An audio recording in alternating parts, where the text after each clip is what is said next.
Parar para Vender é um espaço onde recebemos convidados de várias áreas, analisamos vários temas com o objetivo de estabelecermos um plano de ação.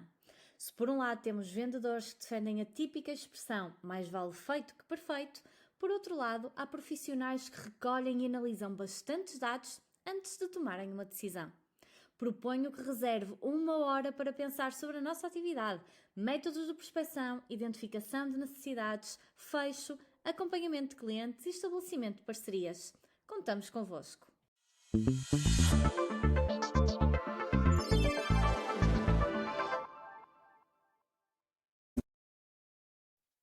Olá, bem-vindos a mais um Parar para Vender. Nós hoje vamos falar de uma emoção que está presente em quase todas as decisões comerciais, mas que raramente aparece escrita nos nossos CRMs ou nos funis de vendas, que é o medo. O medo do vendedor, não é? Que é o medo de incomodar, o medo de ouvir o não, o medo de negociar, o medo de perder um cliente, ou muitas vezes o medo de não estar à altura da circunstância. Mas também temos o medo do cliente, que é o medo de muitas vezes decidir mal, de arriscar e correr mal, o medo de mudar, o medo de pagar demais face àquilo que é o valor do mercado, de confiar na pessoa errada. Então, para esta conversa, eu hoje trago Kátia Almeida, que tem dedicado grande parte do seu trabalho a ajudar empresas, organizações a compreenderem melhor esta emoção do medo, também da ansiedade, do stress, da coragem. Então, bem-vinda, Kátia. Tudo bom? Olá, Eduardo, obrigada, tudo bem? Tudo bem, Kátia. Olha, eu é que lhe agradeço bastante por a Kátia ter de imediato aceitado o convite para vir aqui ao Parar para Vender, que é um espaço onde, como o próprio nome do podcast diz, nós gostamos de parar para pensar melhor, decidir melhor, e este é, vamos assim dizer, um tema que muitas vezes eu deteto quando estou a trabalhar com vendedores, não é? Que é esta ideia do medo. Uhum. Mas, Kátia, quando nós falamos, antes de falarmos do tema propriamente dito e de relacionarmos isto com as vendas, eu gostaria de começar um bocadinho por aquilo que é a base. Que na realidade é o que é isto do medo, Kátia? Sim, O sim, que é não o há medo? nada como começarmos pela base, não é? Primeiro, Exatamente. em comum e definirmos aqui conceitos antes de mergulharmos na forma como o medo. Claro. Uhum, Então, o medo, em primeiro lugar, é uma emoção. E como uhum, qualquer outra emoção, tem uma função e serve determinadas necessidades. E a ok. função é alertar-nos para potenciais perigos ou ameaças. A necessidade que o medo serve é a necessidade de nos mantermos vivos, portanto, é uma emoção, como muitas emoções, mas esta em Uhum, particular, muito ligada à sobrevivência. À ok. sobrevivência e, por isso, à questão da segurança. Então, o que é que o medo faz? Alerta-nos para potenciais perigos e ameaças. Assim, de uma forma muito simples, é isto. Ok. Mas podemos dizer que existe aquilo que é o medo real e aquele que é o medo antecipado, ou não? Ah, sim, sim, e nem sempre nós conseguimos perceber a diferença entre uma coisa e outra, ok? Ou Uhum, seja, primeiro, se nós estamos a sentir medo, para nós ele é sempre real. Se ok. o objeto do nosso medo é real ou não, aí é que já pode não ser, ok? Uhum, Porque muitos medos, a maior parte dos nossos medos são aprendidos, e nós não só temos medos de coisas muito concretas, como medos, por exemplo, de insetos, de andar de avião, de falar em público, etc., como temos uhum, alguns medos que são existenciais, como o medo de morrer, ou o medo da solidão, ou são uhum, fundo de coisas, se calhar, menos concretas. E depois temos medos, e se calhar um dos mais comuns, e falando em vendas, deve estar muito presente, o medo de falhar, por exemplo, que se uhum, manifesta de muitas formas na nossa vida, sem nós muitas vezes termos a noção, de que é esse medo que está na origem de muitos dos nossos comportamentos. Agora, Ok. a questão do medo ser real ou não, o medo é sempre real. O objeto, porque nós o sentimos como tal. Portanto, é uma Uhum. pessoal, é uma vivência interna, e enquanto vivência interna de uma emoção, essa vivência é real. Agora, se eu tenho razões para sentir medo ou não, haverá sempre uma boa razão. Se o objeto do meu medo é real ou não, pode não ser. Senão, Claro. penso, por exemplo, Eduardo, nas crianças aprendem logo desde muito cedo a sentirem medo de monstros, a sentirem medo de coisas que não existem. E nós, na realidade, sentimos medo disso. Ok. Uma coisa que eu vejo muito quando trabalho com vendedores, Kátia, é o adiamento, ok? Agora, aquilo que normalmente as pessoas falam mais da procrastinação, Sim. eu acredito muito nesta questão do adiamento, ou seja, o vendedor sabe que tem que ligar para tentar angariar novos clientes, sabe que tem que fazer o acompanhamento do cliente, sabe que deve pedir compromisso, que deve defender o preço, mas acaba sempre por ir adiando, ok? Ou seja, eu muitas vezes aquilo que eu vejo e eu até vou brincando com os vendedores nesse sentido, é o quê? É que às vezes eles vão dizer, mas olha, porquê é que não fazes prospecção? Eduardo, porque eu posso estar a ligar na pior altura. Porquê é que não entra em contacto? Porque ele pode achar que estou a ser chato. Eu às vezes a brincar até digo que os vendedores até deveriam ser os melhores realizadores, porque fazem tantos filmes na sua cabeça que dariam excelentes realizadores de cinema, digo isto a brincar, mas todos nós fazemos isso. Mas aquilo que eu no fundo digo é, eu vejo aqui uma relação, não sei se isto é um viés meu ou se é uma realidade, entre aquilo que é o medo e aquilo que é a ação, ou neste caso a inação. Ou seja, o medo acaba ou não por criar no nosso comportamento um adiamento, o irmos atrasando, o irmos adiando. Isto existe ou não? Sim, claro que sim. Claro que sim, Eduardo. Isto existe, é real, e falou e bem de procrastinação, e na realidade o medo que está na base da procrastinação é o medo de falhar. Ok. E o que acontece, como é que o medo se expressa? As nossas reações instintivas à ameaça são o ataque, a fuga, são aquelas que estão documentadas e nós sabemos que elas existem, o ataque, a fuga, o congelar. A procrastinação é uma forma de evitamento, é uma forma de fuga daquilo que nós estamos a evitar fazer, com medo de falhar, de não sermos bem-sucedidos, de não corresponder à expectativa, por aí fora. E o nosso cérebro é extraordinário em arranjar argumentos válidos para justificar porque é que nós não estamos a fazer aquilo que devíamos estar mesmo a fazer. E o Eduardo deu ótimos exemplos, não é? Porque pode não ser a melhor altura, porque o cliente isto, o cliente aquilo, e nós, quando procrastinamos, tornamos-nos também mestres em usar excelentes argumentos que justificam porque é que naquele momento não estamos focados naquilo que é o essencial. Tanto que um comportamento típico do procrastinador é estar super ocupado, preenche o seu tempo com uma série de outras coisas que justificam, de certa forma, porque é que não estamos a fazer aquilo que precisamos de fazer. Mas, na realidade, são comportamentos de fuga e de evitamento. Ok. E mais uma vez, as razões, de facto, enfrentar aquilo que nós sentimos medo é difícil. Significa aprender a navegar nas zonas de desconforto que o medo cria, que é exatamente aquilo que nós procuramos o mais possível evitar. Ok. Aquilo que eu muitas vezes percebo é que nem sempre isto é percepcionado pelo próprio vendedor. Ou seja, o que é que eu quero dizer com isto? É muito difícil, numa primeira fase, o vendedor interpretar certos comportamentos como um sinal de medo. Passo-me a explicar. Sei lá, um e-mail de prospecção. Existe aquela tentativa de, não, eu quero preparar o e-mail muito bem. Então uma coisa, sei lá, um e-mail que levaria, vamos pensar, já num e-mail com preparação, com pesquisa, sei lá, 1 hora.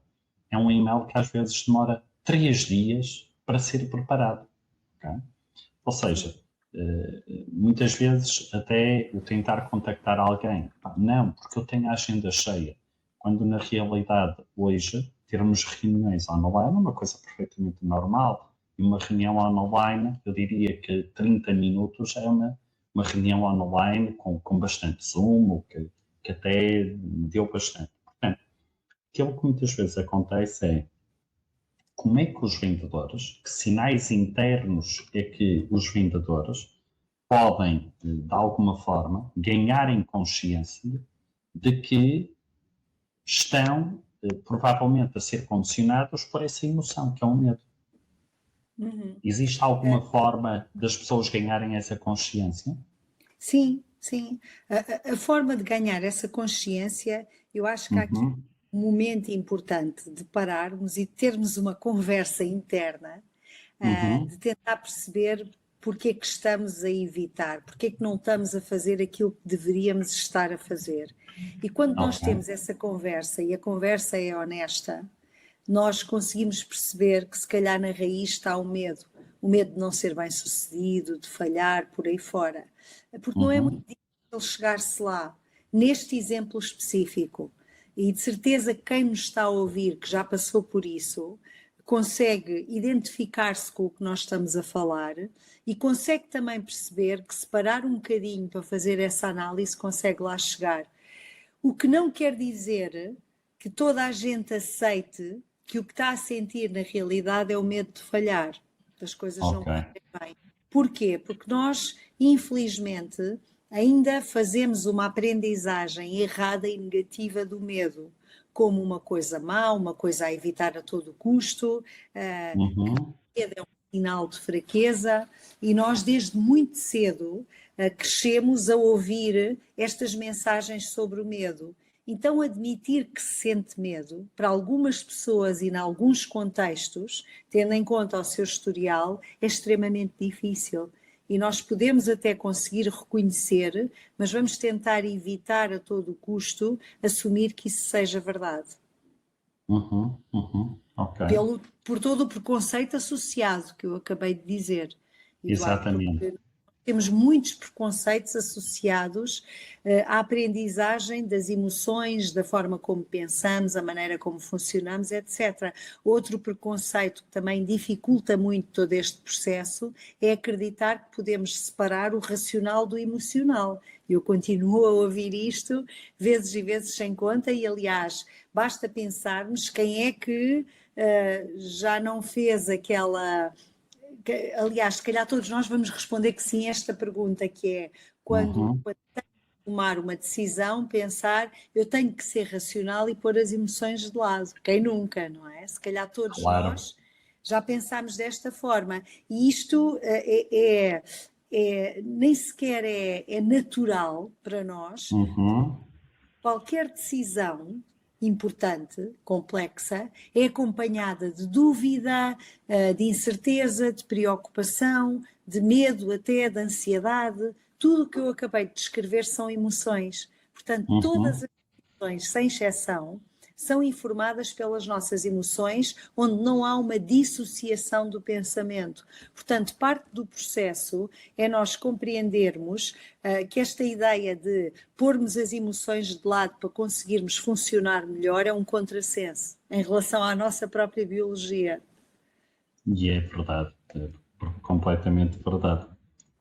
Ora bom, uma das fases em que eu acho que o medo mais, eu vou assim dizer, eu mais sinalizo quando eu estou a trabalhar com vendedores tem a ver com esta tarefa, que é uma tarefa bastante árdua, e eu digo que é árdua porque implica sempre muita rejeição, que é contactar, fazer prospecção, não é? Ir procurar novos clientes.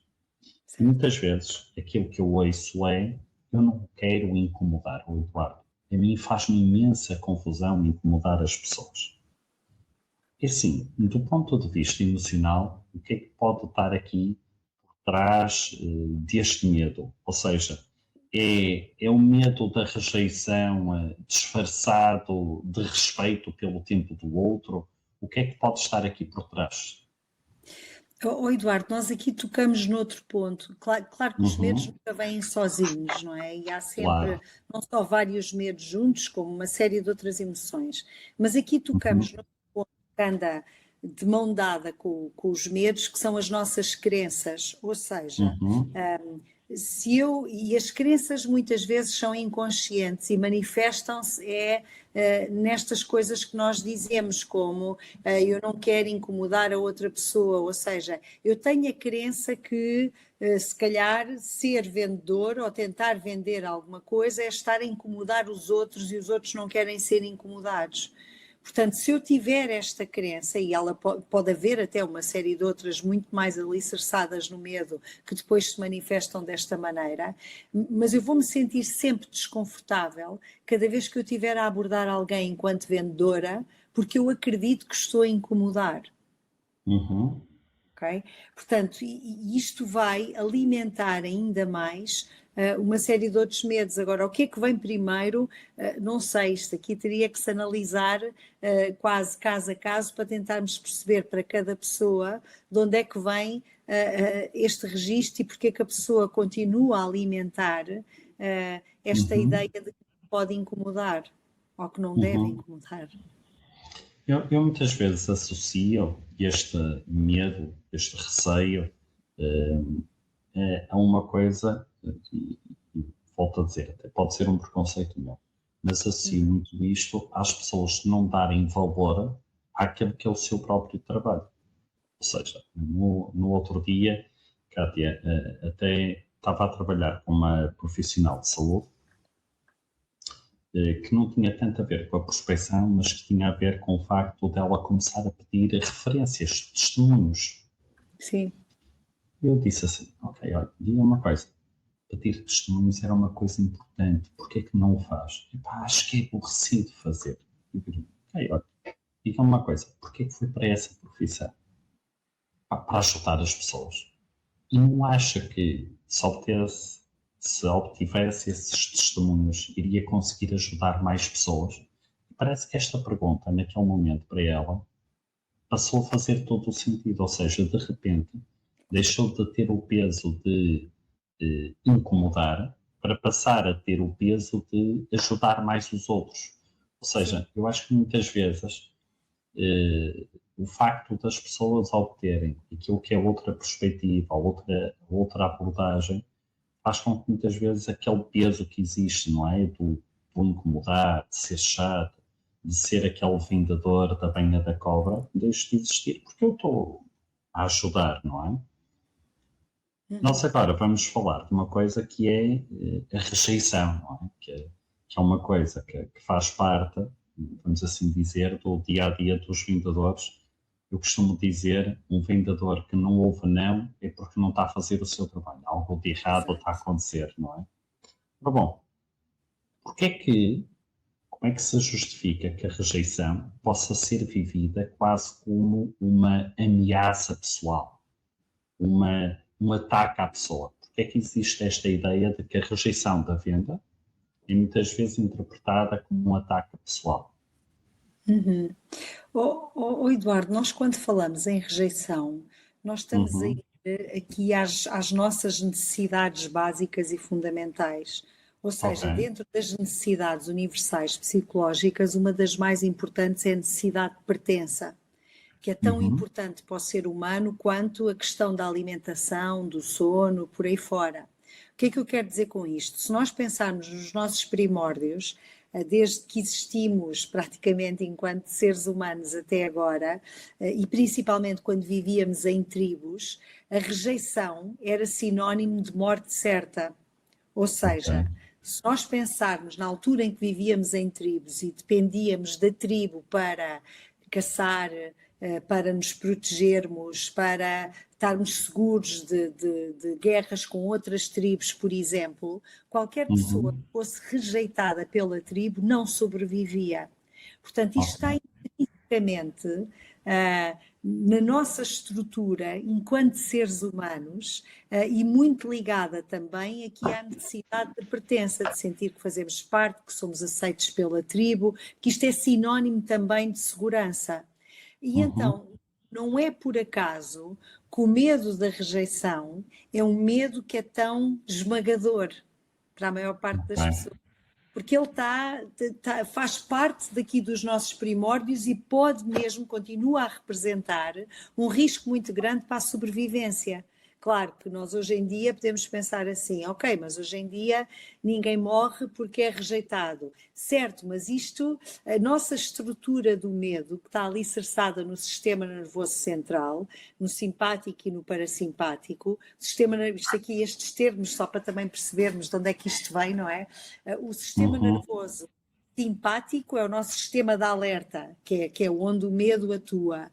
O sistema parasimpático é o sistema de acalmar. Okay? O que acontece na rejeição é que isto ativa o nosso sistema de alerta, porque isto é percepcionado como um sinal de perigo. Ao longo de anos, este sistema continua igual. Portanto, a questão da rejeição está diretamente relacionada com o tema da sobrevivência, mais uma vez. Ok. Eu acho que aqui o trabalho que pode haver por parte dos vendedores, se concordar comigo, Kátia, é muitas vezes nas vendas olhar para esta rejeição, mas como uma forma do cliente tentar obter mais informação, em vez do vendedor olhar para esta rejeição como uma ferida, um ataque pessoal, não é? Eu acho que aqui este pode ser, vamos assim, o truque para tentar obter aqui uma nova perspectiva. Sim, essa é uma das formas, que é pararmos de perceber estas rejeições neste contexto como um ataque pessoal, porque isso ajuda muito a gerirmos a frustração e todas as outras emoções decorrentes dessa rejeição. Essa é uma parte. Outra, que é uma das coisas mais importantes quando o tema é medo, é acumularmos múltiplas experiências de rejeição. Ou seja, como é que nós aprendemos a lidar com o medo? Estando dispostos a esse medo o mais possível. E eu faço muito isto com os meus clientes, quando está claramente identificado o medo de falhar, o grande objetivo é quais é que são as experiências que eu posso ter na minha vida onde a falha está garantida vezes e vezes sem conta. Então é isto que eu tenho que fazer, e nas vendas isto é uma oportunidade de ouro, porque a probabilidade de falha e de rejeição é de facto muito grande. Portanto, a repetição do processo é o que vai ajudar a desbravar, no fundo, esse medo e a deixar de sentir medo da rejeição. E, claro, a interpretação que se faz da rejeição também, como o Eduardo dizia e bem, não transformar isto num ataque pessoal. Ok. Boa. Vamos ao outro medo, que eu às vezes acho que é... Eu ainda não sei se é o medo de negociar ou o medo de perder o negócio. E que tem muitas vezes a ver como é que isto se demonstra. É, muitas vezes, quando o cliente ou o potencial cliente começa a pedir desconto, não é? Desconto no preço, e o vendedor, por medo de negociar ou por medo de perder o negócio, começa a ceder rapidamente. Okay? Ou seja, aquilo que muitas vezes acontece é o que é? E as pessoas não partem para aquilo que é uma negociação, não é? Mas partem para aquilo que é, deixa-me aceitar já de imediato tudo antes que eu perca este negócio. Aquilo que eu aqui faço ou pergunto, como é que um vendedor se pode preparar emocionalmente para este tipo de conversas onde possa existir tensão? Existe alguma forma dos vendedores fazerem este trabalho? Sim, há muitas formas de nos prepararmos, inclusive numa das disciplinas que eu ensino no ESEG, no Executive Education, nós trabalhamos esta parte de prepararmos o nosso estado mental para conversas e reuniões importantes. E aqui, se eu não preparar o meu estado mental antes, eu vou, de certa forma, ser refém daquilo que são as minhas crenças inconscientes quando eu estou nessa situação muito importante. Ou seja, se um vendedor pensar qual é o seu estado mental antes de uma reunião para uma venda importante, e se ele verificar que está a pensar num princípio de escassez, ou seja, esta é uma oportunidade única e se eu não agarrar esta oportunidade não vou ter mais nenhuma. Será que isto é verdade? Ou é o medo só simplesmente de perder o negócio? Qual é o meu estado mental relativamente à minha confiança, à minha segurança naquilo que eu estou a fazer, às condições que eu estou disposta ou não a negociar, se é que há um processo de negociação? Quais é que são os não negociáveis para mim? Porque todas as pessoas têm sempre os não negociáveis.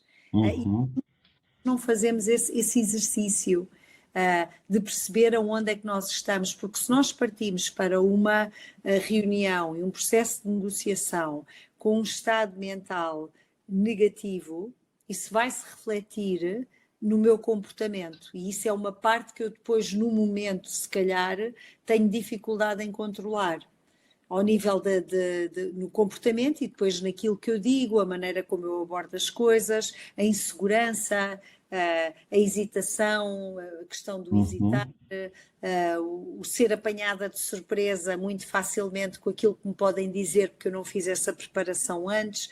Portanto, há aqui várias coisas que é, se eu quero mesmo agarrar aquele negócio e se eu não tenho alternativas, eu sei que há pessoas que fazem isto muito bem na mesma, de, apesar de tudo, não venderem o corpo e a alma, como nós costumamos dizer, não é? Conseguirem estar na situação com segurança, com assertividade, e aqui neste caso eu só vou conseguir descentrar-me daquilo que se está a passar internamente e estar focada naquilo que o outro precisa, se eu conseguir fazer exercício previamente, e é muitas vezes isso que eu preciso de fazer este exercício antes de trabalhar o meu estado mental para naquele momento criar um ambiente que seja seguro para o outro lado, para poder chegar a um ponto que seja benéfico para as duas partes. Ok. Parece-me uma boa perspectiva, essa preparação da negociação entre aquilo que é e não é negociável. Em determinados, vamos assim dizer, negócios nicho, setores nicho, e muitas vezes aquilo que eu digo é, se eu passo toda a minha proposta, ou toda a apresentação da minha proposta, falar de todo o valor que tem a minha proposta, de repente, quando eu começo a aceitar baixar o preço de uma forma indiscriminada, significa que eu também estou a retirar valor àquela que foi a proposta, não é? O que acaba por ser contraditório entre o discurso e depois os factos e os atos propriamente ditos.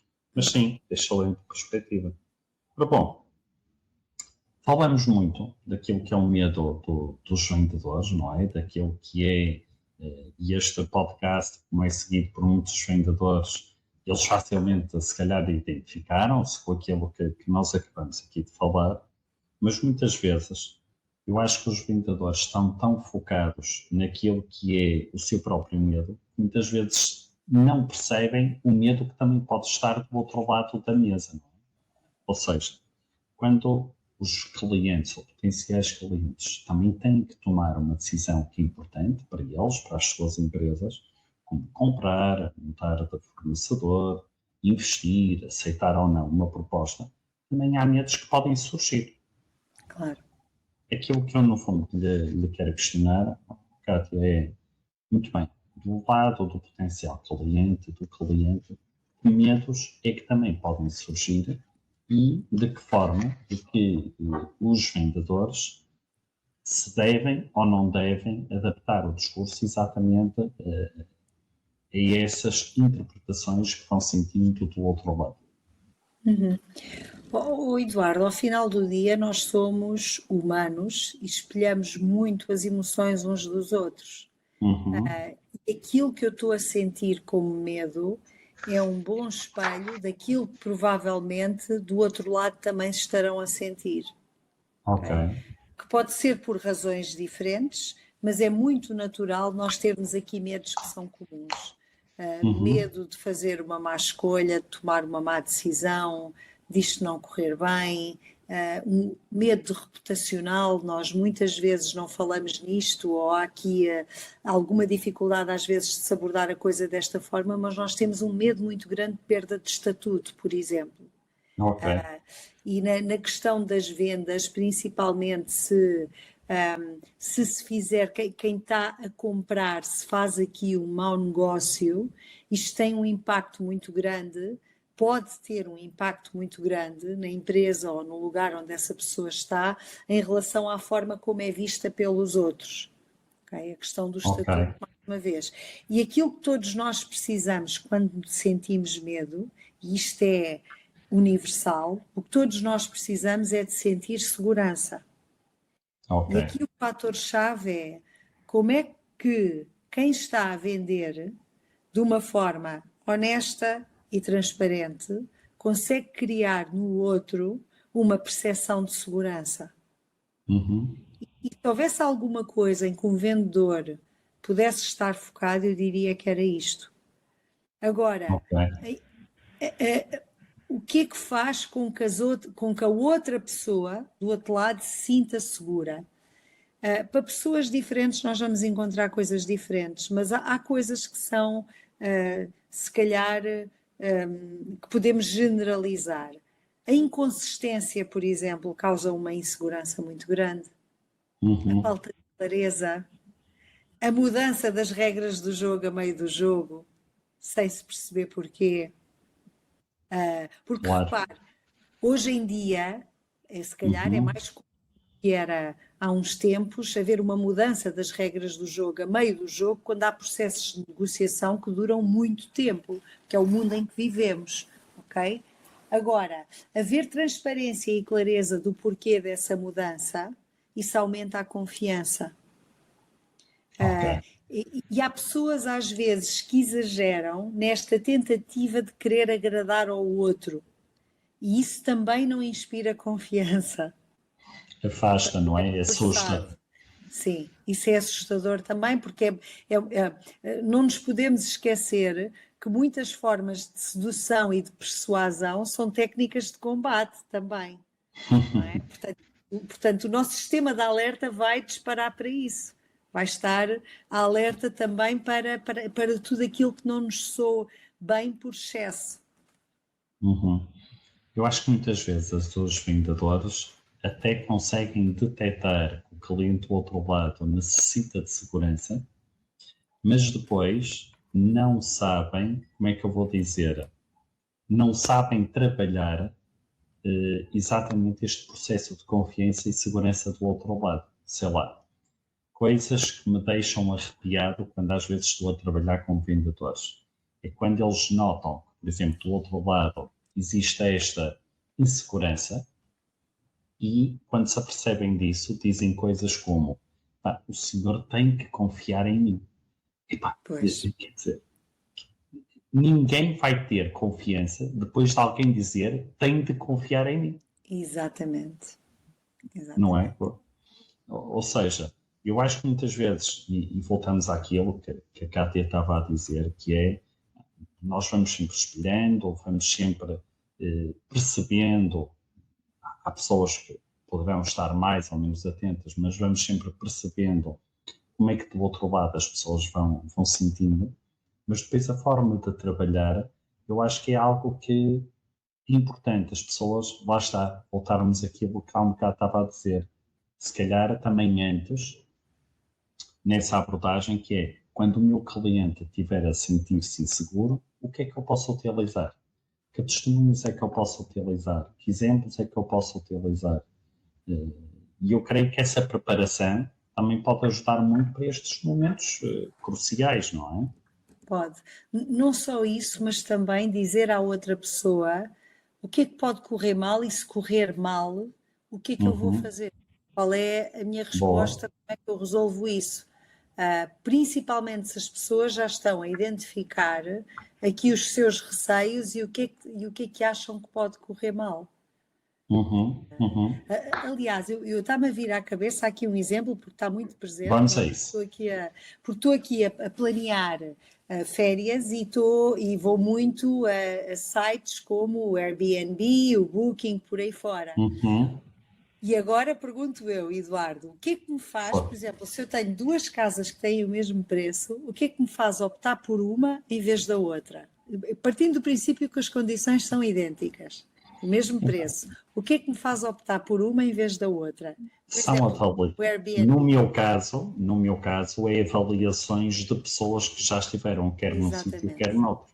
Exatamente, é exatamente isso, porque as avaliações ajudam-me, principalmente se nós estamos numa plataforma que já usámos e que de facto correspondeu nas experiências. Correspondeu. Agora imaginem que é uma situação que é completamente nova. A nível das vendas, nós estamos a vender uma coisa que do outro lado nunca houve uma compra, não nos conhecem, não sabem. Esta parte da prova de competência é muito importante. Agora vamos pensar quem se está a lançar no mercado e ainda não tem essas provas. E aí podemos ir por quais é que são os diferentes cenários disto poder correr mal e se correr mal, qual é que vai ser a minha resposta? A ver, quando não há essa prova Claro, ainda, não é? claro. E aí tem muito a ver com se ajustar ao outro, com dar garantias, com deixar algo escrito, nem que seja em termos contratuais, daquilo que possa correr menos bem, qual será o Exatamente. compromisso e aquilo que as pessoas possam fazer, não é? Claro. E depois lá está, quanto maior é a venda, imagino eu, em termos de preço, se calhar maior o risco. Claro. Quer dizer, não só em relação ao preço, aqui são uma série de variáveis, esta nem sequer é a minha área, mas eu imagino que a cautela é muito maior se for um compromisso a mais longo prazo, com um impacto gigante para quem está a comprar. Ok. Principalmente se não se puder mudar se não se puder mudar durante o processo, por exemplo. Exato.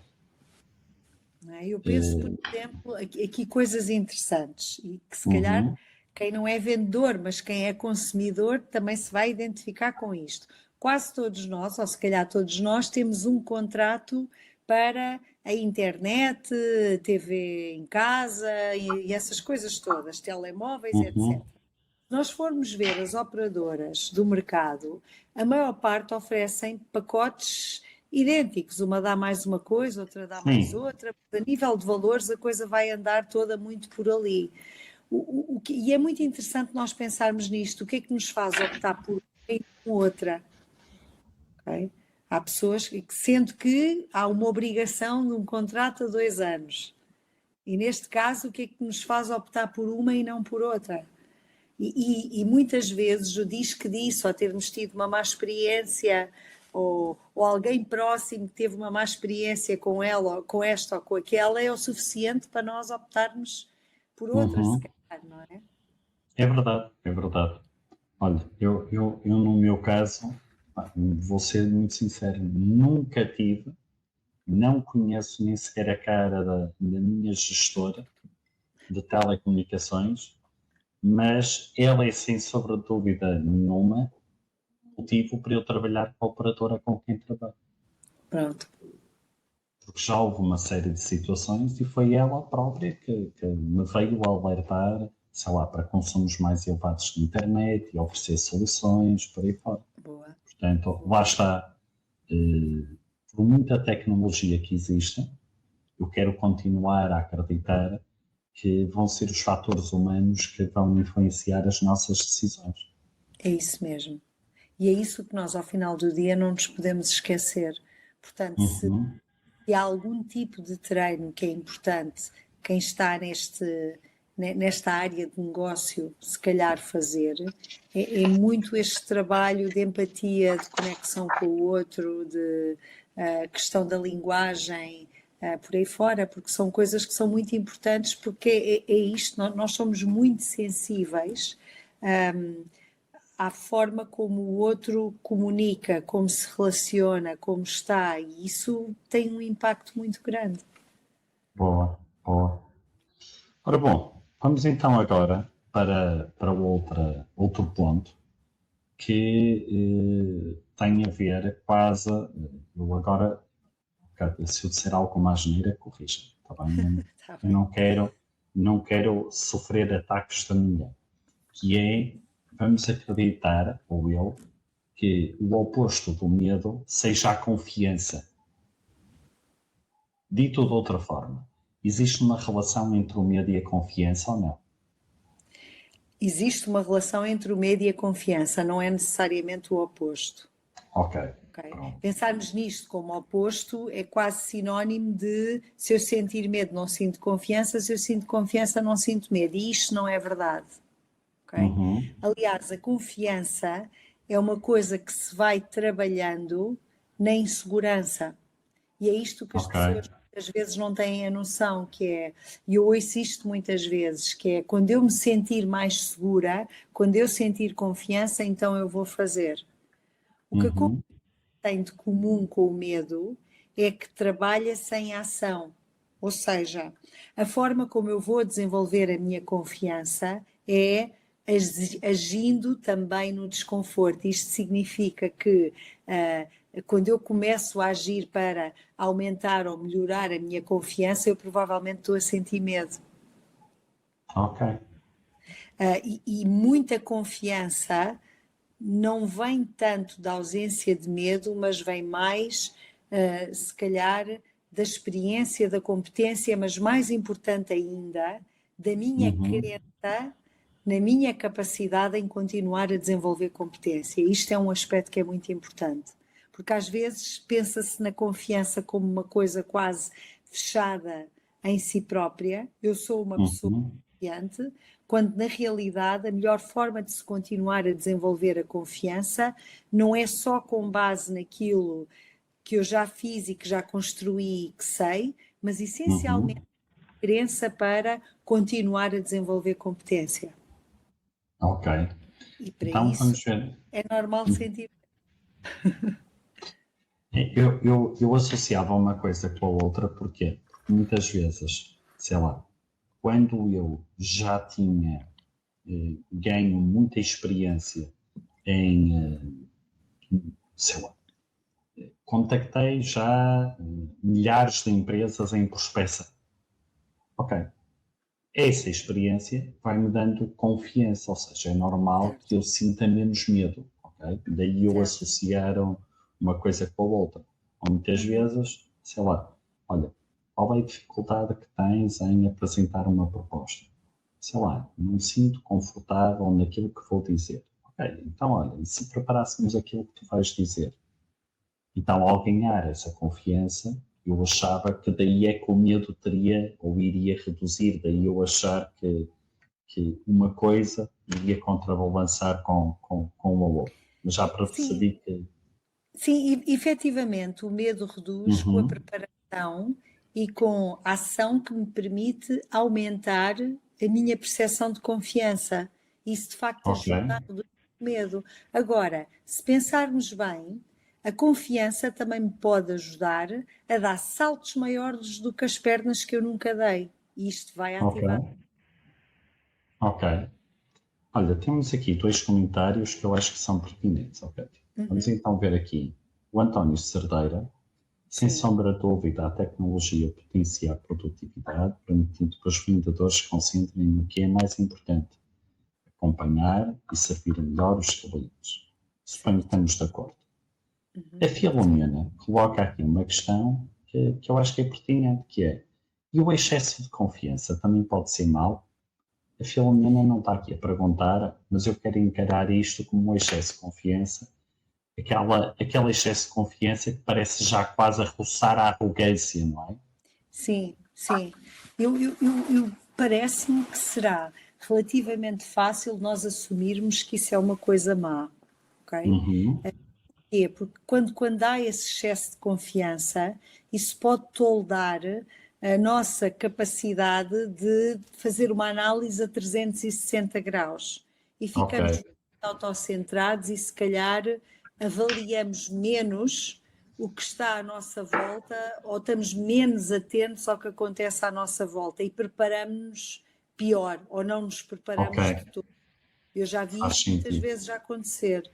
Pelo excesso de confiança, isto não há problema, e chego lá e faço e aconteço, e vai correr tudo bem, e eu sei, e aconteço e tal, tal. E depois as coisas não acontecem exatamente como eu esperava e posso meter os pés pelas mãos. Vamos Claro. lá ver.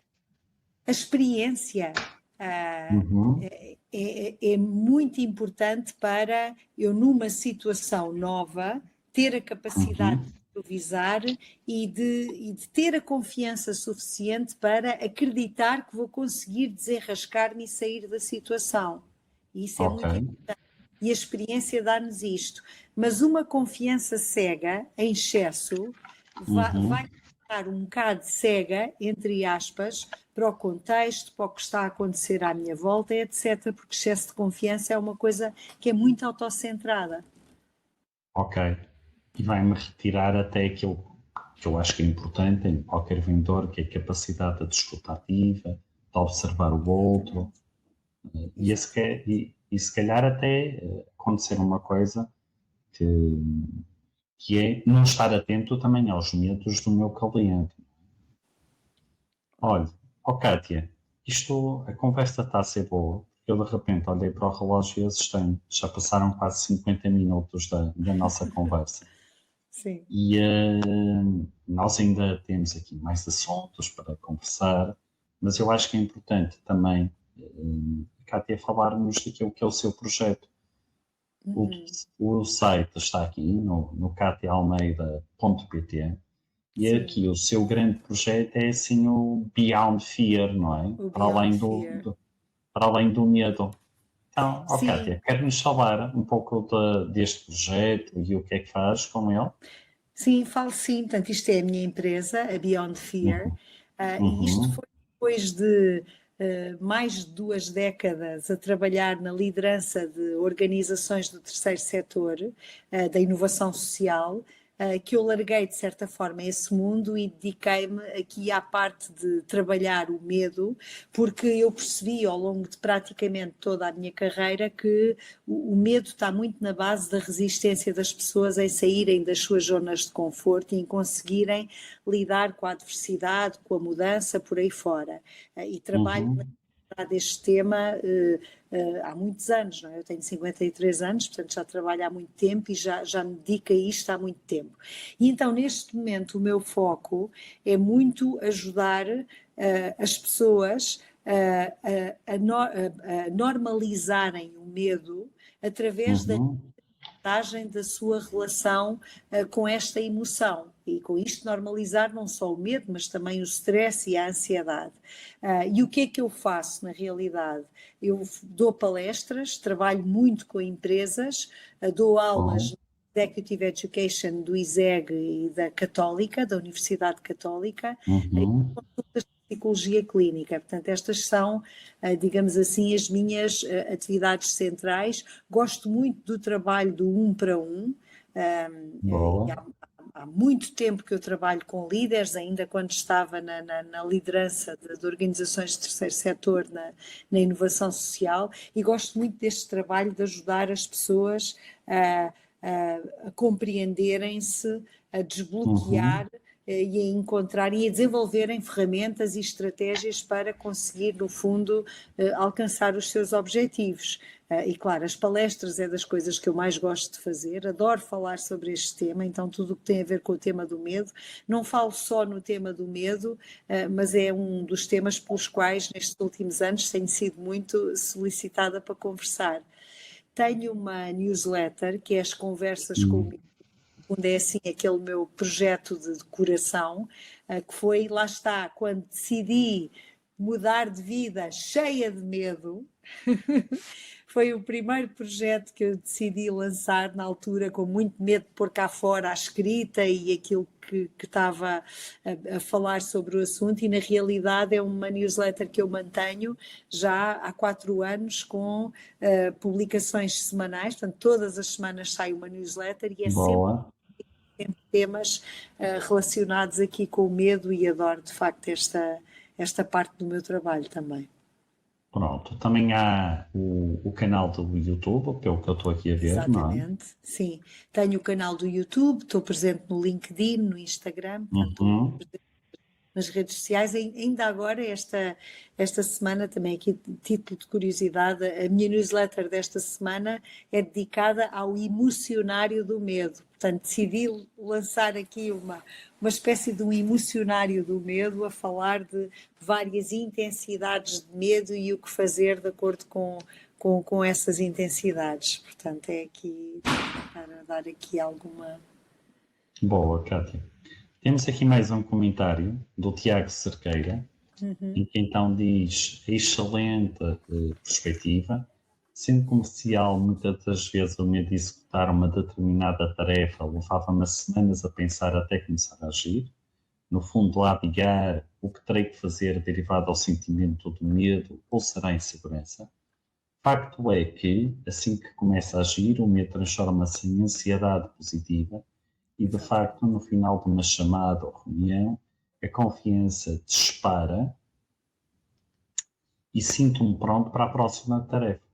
Dito isto, questiono se será a inação espalhada do medo o fator de não me apareceu aqui a mensagem toda. Ok. Ficamos aqui com este ponto, Sim. mas que nos traz aqui Sim. uma ideia curiosa, não é? Que é, a partir do momento que a pessoa enfrenta o medo, e eu aqui quero dar os parabéns ao Tiago Cerqueira por se sentir confortável em partilhar isso, porque todos sentimos medo, mas a partir do momento que a pessoa enfrenta o medo, faz frente ao medo, lá está, vem daqui esta coisa positiva, não é? Que é, vamos assim dizer, a adrenalina sobe, não é? Claro, claro. O que é bastante positivo. Sim, aliás, o que eu costumo, a minha frase assim, da Beyond Fear é: as melhores coisas da vida estão do outro lado do medo. Não fui eu que criei esta frase, mas que tem tudo a ver, que é exatamente isto que o Tiago descreve. Ou seja, o maior inimigo do medo é a inação. Porque enquanto nós estamos no lugar de não fazer nada e estar a antecipar os piores cenários e a catastrofizar sobre o que ainda não aconteceu, normalmente o medo ganha sempre dimensões gigantes. E depois, quando nós enfrentamos e começamos a fazer, isto afinal não era assim tão mal. E há aqui um boost de confiança e de sentimento de capacidade que faz, no fundo, dissipar esse medo. Agora, também é verdade que quando as pessoas estão a procrastinar e têm muito medo de dar esse passo, e vamos pensar aqui no caso das vendas, não é? E começam a tentar contactar pessoas, a abordar, a chegar-se à frente, entre aspas, e não acontece nada, é muito natural nós começarmos aqui com uma série de pensamentos que nos vão dificultar o continuar a fazer este processo e lidar com a frustração de não estar a acontecer nada. O pensamento de, se calhar as pessoas, se calhar eu não estou a conseguir falar, se calhar aquilo que eu estou a vender não tem interesse nenhum, as pessoas não devem estar interessadas, eu nunca vou ser capaz, por aí fora. E este pensamento vai bloquear e vai alimentar ainda mais os medos, ou seja, nem toda a ação é muito importante para dissipar os medos, mas toda a ação tem esse efeito imediato, porque o retorno muitas vezes também não é imediato. Claro. E, Kátia, para enfrentar isso, não é necessário também coragem? Ou seja, quando eu falo aqui da coragem é deixarmos de estar na inação, não é? Partirmos. Certo, certo. A melhor designação que eu já ouvi de coragem é: a coragem é o medo em ação. Boa. Que é exatamente isto, é um erro também as pessoas Uhum, pensarem que coragem é a ausência de medo, antes pelo contrário, ok? uhum, A coragem é precisamente o medo em ação. E nós somos corajosos quando estamos, no fundo, a navegar e a caminhar naquele desconforto da incerteza, da vulnerabilidade, do não sei se vai resultar, não sei se. E estamos a caminhar e estamos a fazer. Isto é ser corajoso. uhum. Olha, e fazendo aqui uma analogia com vendas, eu acredito muito que a coragem comercial vem muito de contactar com respeito, perguntar com clareza, negociar com dignidade e aceitar que nem sempre vamos ouvir o sim como resposta, e eu até diria, na grande maioria das vezes, não vamos ouvir o sim como resposta. Sim, Portanto, isso também é coragem comercial. Ó, exatamente. Kátia, para terminarmos, eu vou lançar aqui um desafio. Ok?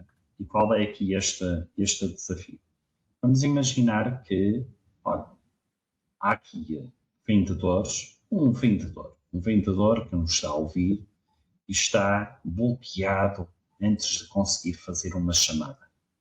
Seja ela para prospeção ou até seja ela de perguntar se aquela proposta que foi apresentada na semana passada sempre vai à frente ou não. Que exercício simples é que sugeria a esse vendedor ou vendedora, que está bloqueado para fazer essa chamada?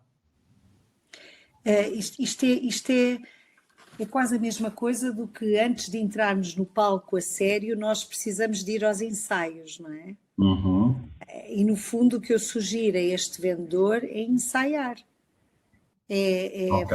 De formas que puder, que forem acessíveis, desde estar a simular que está a fazer e está a gravar, no fundo, essa conversa, a sua abordagem, faz as vezes que forem necessárias, até pedir ajuda a alguém e estar a Uhum, interagir com a pessoa como se essa pessoa fosse quem vai estar do outro lado, e até pode pedir a essa pessoa para desempenhar diferentes papéis, não é?